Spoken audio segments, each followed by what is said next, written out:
ஏய் துர்கா. என்ன சக்தியா? இல்ல ஒருவேளை நான் மாத்திரை போட்டதுல கனவு இது காண்றேனா? ஏய் துர்கா, நான் தாண்டி சக்தி. சக்தி, நிஜமாவே நீதானா? நீ எப்படி உள்ள வந்த? அம்மா பார்க்கலையா உன்னை? ஏய் ஏன்டி கத்துற? ஹாலில் உங்க அம்மா இருந்தாங்க, தப்பிச்சு எப்படியோ ஓடியான்ட்ட. நீயே கத்தி காமிச்சு கொடுத்துருவ போல. ஏய் இல்ல, எப்படி வந்த? அது நான் தாண்டி கூப்பிட்டு வந்தேன். ஆமா, விக்கி தான் என்ன கூப்பிட்டு வந்தான். விக்கி, எப்படி கூட்டு வந்த? அம்மா பார்க்கல? இல்லை அவன்கிட்ட அப்படியே பேச்சு கொடுத்து அவனை அமுச்சு விட்டேன்.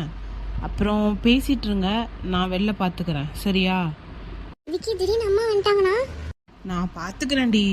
இவனும் உன்னை பார்க்கணும்னு நினச்சான், அதான் கூப்பிட்டு வந்தேன். பேசுங்க கொஞ்ச நேரம், நான் வெளில போய் பார்த்துக்கிறேன், சரியா? தேங்க்ஸ் விக்கி. சரி, அதெல்லாம் ஒன்றும் தேவையில்ல. 2 பேரும் பேசிக்கோங்க, நான் வெளில போகிறேன்.